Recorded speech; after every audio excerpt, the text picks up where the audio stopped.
I was born on that soil. My earliest memories are of the dark, fertile earth caking under my fingernails, of wheat fields that swayed like golden oceans, and of my father's voice telling me, "This land is our bloodline."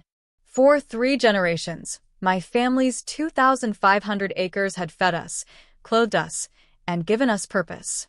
By the time I inherited it, I knew every fence post, every irrigation line, and every oak that stood sentinel along the property edges. Outsiders saw a vast stretch of farmland. I saw a living history, one I intended to pass to my children. The trouble began the year a sprawling suburban development crept up along my eastern border. A neat, identical grid of houses, each with manicured lawns and driveways wide enough for 2 SUVs, seemed harmless at first. But with them came the HOA, an organization I quickly learned had a taste for control and a talent for making life miserable for anyone who didn't play by their rules. It started with letters. Your tractor noise violates community peace ordinances. The scent of manure is considered a nuisance to neighboring residents. Even my weathered red barn, the one my grandfather built with his own hands, was called an eyesore from the east perimeter. I laughed them off at first. After all, my land wasn't part of their community.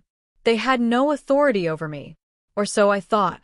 One warm spring morning, a certified letter arrived. The envelope felt too heavy, as if it carried bad news in its weight. Inside was a legal notice informing me that my property had been reclassified as part of the HOA's expansion zone under a newly filed amendment to their charter. Attached was a deed transfer, not signed by me, but by someone claiming to represent community interests. I thought it was a scam, a clerical mistake, something easily cleared up. But when I called the county office, the clerk's voice was flat. "Yes, Mr. Carter, the documents are filed and approved. The land was sold last month to Green River Development Group. Public record shows the HOA as the seller." I remember gripping the phone so tightly my knuckles went white. That's impossible. I never agreed to sell. That's my family's land. The clerk sighed, as though she'd had this conversation before. "Sir, you'll have to take it up with the HOA's legal team. It's already in the system." I drove straight to the HOA's office, a glass-walled building that looked more like a bank than a neighborhood committee. Inside, the board president, Judith Klein, sat at a polished table surrounded by binders and smug smiles. She listened to my outrage as though I were describing a bad movie she'd already seen. "Mr. Carter," she said finally, "our community has needs." The expansion was voted on and passed. The compensation for the land has already been allocated to community projects. Compensation? You mean the millions you pocketed? My voice cracked. You forged documents to take my land. Her smile tightened. You're welcome to take legal action, but I assure you, everything was done according to procedure. Procedure. That word would haunt me. In their language, it meant bending laws until they snapped, then writing new ones in the gaps. By the time I found a lawyer willing to fight, bulldozers were already rolling across my fields. They tore through soil that had been tilled by my father's hands, flattening it for concrete foundations. I stood at the fence line, watching dust clouds rise like smoke from a burning past. The legal battle was a nightmare. The HOA's attorneys were seasoned predators, armed with a labyrinth of paperwork, loopholes, and precedents that seemed designed to keep people like me powerless. Every time we filed a motion, they countered with something more obscure, more infuriating. The court delays piled up, and the development rose like a taunt just beyond my window. Neighbors who once waved from their porches now avoided eye contact. Some whispered that I should move on, or take the payout. But this wasn't about money anymore. It was about the principle, about the idea that a group of smug, self-appointed rulers could decide the fate of land that had been mine before their neighborhood even existed. The final blow came when my lawyer told me the truth. The land was gone. Even if we won in court, the homes being built on it could not be undone without years of further litigation. The developers knew it. The HOA knew it. That night, I walked the remaining edge of my property, the strip that still belonged to me, under a sky choked with construction dust. I pressed my palm into the soil and swore aloud. They think they've won. They have no idea what's coming. The first thing I learned about fighting an HOA is that you can't come at them head-on. They've built their power on red tape, and they know how to use it like barbed wire. It slows you down, bleeds you dry, and makes you regret stepping into their territory. I wasn't alone, though. My attorney, Mark Hensley, was a grizzled man with a voice like gravel and a history of going after corrupt land deals. He didn't wear expensive suits or smile for the cameras. He wore the same beat-up leather briefcase he'd carried for 30 years. If anyone could untangle this mess, it was him. We met in his cramped office, the air thick with the scent of old paper and stronger coffee. He laid the HOA's filings across the desk like a surgeon preparing for an operation. They exploited a loophole in the county's land use registry, he said, tapping the documents. Filed a petition for annexation under a provision meant for vacant, abandoned property. Your land wasn't vacant, but they convinced a planning commissioner it qualified. My guess? They greased the right palms. Can we prove it? I asked. He rubbed his jaw. Proving's the easy part. The hard part is that even if we do, the developers are already breaking ground.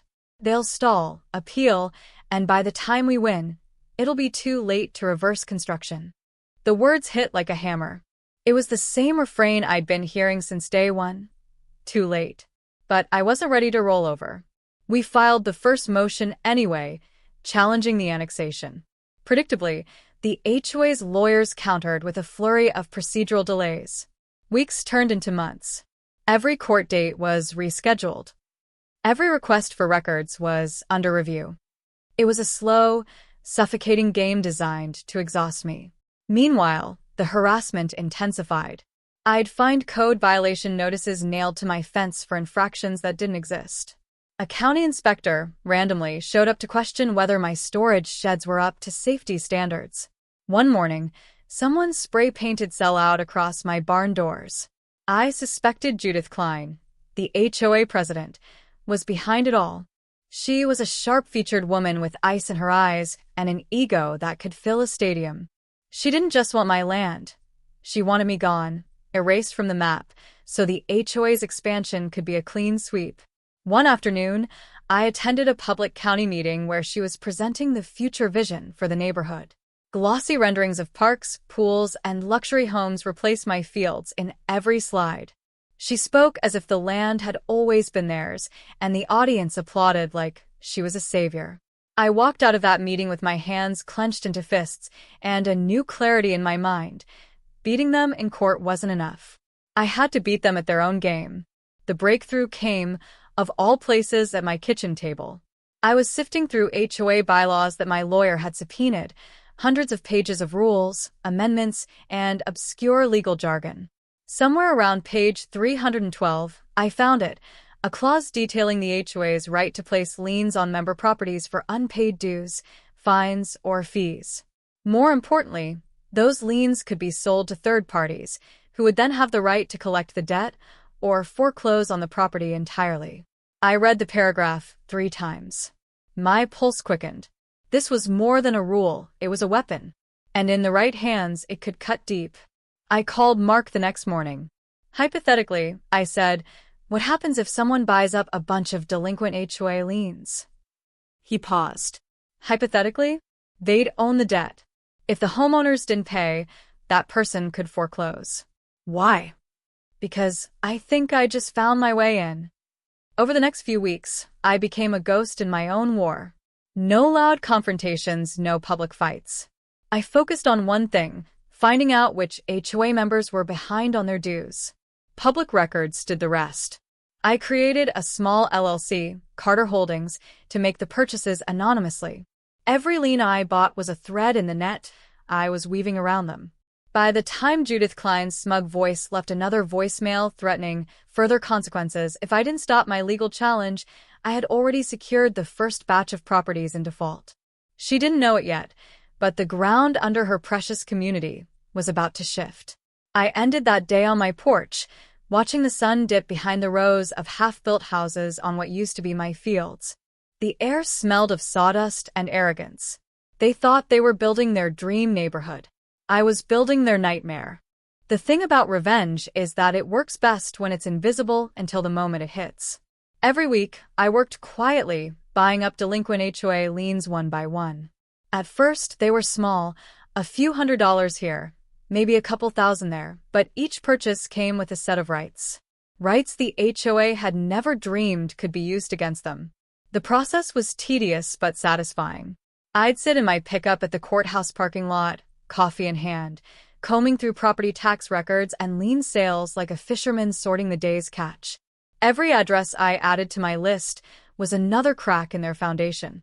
Within 2 months, Carter Holdings owned liens on nearly a dozen homes. Within 4, that number doubled. The beauty of it was that no one noticed. The HOA board was so focused on gloating over their victory in the land dispute that they didn't bother to see who was quietly buying their members' debts. Mark was skeptical at first. "You realize this could get ugly fast," he warned during one of our late-night strategy calls. "It's already ugly," I said. "I'm just changing who's holding the shovel." But I wasn't reckless. I studied each homeowner before making a move, their payment history, their connection to the board, their role in what happened to my land. Some were bystanders. I left them alone. Others had been loud voices calling me a stubborn holdout or mocking my loss at HOA meetings. Those names went straight to the top of my acquisition list. Judith Klein's name was at the very top. Judith's house was the HOA's crown jewel, a sprawling 2-story on the cul-de-sac, with perfect hedges and a brick driveway wide enough for 3 cars. On paper, she was meticulous about her dues, but I discovered something interesting.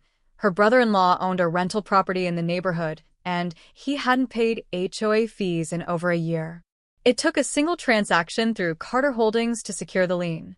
It wasn't Judith's home. Not yet, but it was a thread that tied directly to her. And I had every intention of pulling it. The turning point came during the HOA's quarterly meeting held in their pristine clubhouse. I walked in wearing a clean button-up shirt and jeans, blending in with the residents. Nobody recognized me at first. They weren't expecting the man they'd tried to erase to show up in their inner sanctum.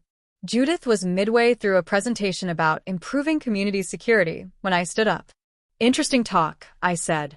"But I have a question about security, specifically financial security. How does the HOA plan to address the growing number of delinquent properties?" The room shifted uncomfortably. Judith's smile faltered. "We have that under control. Delinquent accounts are handled through legal channels." "Oh, I know," I replied. "In fact, I own quite a few of them." Gasps fluttered around the room. I reached into my folder and slid a stack of documents onto the nearest table. As of last week, Carter Holdings owns the debt on 23 properties in this neighborhood. That includes 3 board members, 4 of your most vocal supporters, and 1 tied directly to you, Judith. Her eyes went cold. "This is harassment," she snapped. "No," I said evenly. "This is business. The same kind of business you used to take my land. Only difference is, I'm doing it by the book. Every foreclosure I file will be legal. Every sale will be final." Silence fell over the room. Even the residents who'd once cheered Judith's speeches avoided looking at her. The power in that space shifted, so suddenly I could almost hear it, the quiet crack of a structure beginning to collapse. I didn't stay for the rest of the meeting. I'd planted the seed, and that was enough. Over the next month, letters went out. Not threats, not warnings. Formal notices of intent to foreclose unless the debts were settled in full. Some paid up immediately, scrambling to save their homes. Others called my office in anger, demanding leniency. But for the ones who'd stood at my fence line and laughed when the bulldozers rolled in, their notices went straight to auction. Judith tried to rally her board, but cracks were spreading. Members started blaming her for letting this happen. The HOA's legal budget, once a weapon against me, was now tied up fighting internal panic. And I was just getting started. The day the first foreclosure auction closed, I drove past my old fields. The houses there stood half-finished, construction paused for reasons I didn't care to know. The sunset caught the steel frames, painting them blood red. They'd taken my land. I was about to take their homes. Foreclosure isn't quick. It's a slow process. built from letters, court filings, and deadlines that loom like storm clouds. But once it starts, momentum builds, and there's no stopping it. The first to fall was a man named David Harper, HOA treasurer and one of Judith's loudest defenders. He'd called my farm an outdated eyesore during a public meeting. When his home went up for auction, he didn't show. I bought it through a proxy bidder for half its market value. The day he moved out, I stood across the street and watched him load boxes into a rented van, his jaw tight, his eyes fixed on the pavement. Next came board member Linda Ross, who'd once told a local reporter that I should be grateful for the progress replacing my wheat fields. She cried when the sheriff posted the eviction notice. I didn't gloat, I didn't need to. The law was doing the talking for me. Each foreclosure chipped away at Judith's fortress. The once pristine neighborhood was peppered with for sale signs and vacant driveways. Residents whispered in grocery aisles, asking one another who was next. The HOA board meetings became tense affairs, stripped of their smug laughter. But the real prize was still ahead. Judith had avoided direct financial exposure until her brother-in-law's rental property, the one I'd targeted early, came due. He ignored the payment deadlines, certain that her influence would shield him. When the foreclosure papers landed in his mailbox, he stormed into a board meeting, shouting about betrayal and family loyalty. The fallout was delicious. 2 weeks later, his property was auctioned. I didn't buy it. I didn't have to. The winning bidder was a private landlord who had no interest in playing nice with the HOA. Overnight, Judith's control over the neighborhood fractured. Her allies thinned. The board was reduced to a skeleton crew scrambling to manage crises. Mark called me one evening with the latest update. "You've effectively gutted them," he said. "Judith's talking about resigning." I stared out my kitchen window at the dark outline of my remaining land. "Not yet," I said. "Not until she feels it herself." That opportunity arrived sooner than I expected. Through another chain of liens, a mix of unpaid fines and late fees on a jointly owned vacation property, Judith herself became vulnerable. I moved quietly, buying the debt, filing the paperwork, and setting the clock in motion. When the notice arrived at her home, I imagined she read it twice before believing it. The woman who had smiled across a polished table while telling me my family's land was allocated to community projects now faced the loss of her own. She called me. "You can't do this," she said, her voice a thin thread of panic. "Judith," I replied, calm as stone, "you already did this. I'm just playing your game better than you did." There was silence on the line, then the click of her hanging up. 3 months later, her house sold to a young couple who had no interest in joining what was left of the HOA. Judith packed her life into cardboard and drove away without looking back. I heard she moved into a rental outside town. The HOA dissolved soon after. Without its board, without its authority, the neighborhood became just another collection of houses. The rules that once dictated the color of mailboxes and the height of hedges vanished. And me? I didn't keep the houses I'd taken. I sold most of them at market value, using the proceeds to buy back part of my land from a struggling developer. What I couldn't farm, I turned into a public greenbelt, a strip of open space protected by easements so no HOA or corporation could ever touch it again. One afternoon, while overseeing the planting of new oak saplings along the property line, I noticed a maintenance crew mowing the grass. Among them was Judith Klein, wearing a sun hat and pushing a commercial mower. She didn't see me at first. When she finally did, our eyes met across the field. She looked away and kept working. It wasn't triumph I felt in that moment. It was closure. She'd learned, the hard way, that power built on arrogance is nothing but a house of cards, and I'd been the one to blow it down. The land was quiet again. The wind moved through the new trees, carrying the scent of fresh soil. My father's words echoed in my mind. This land is our bloodline. Now it was safe.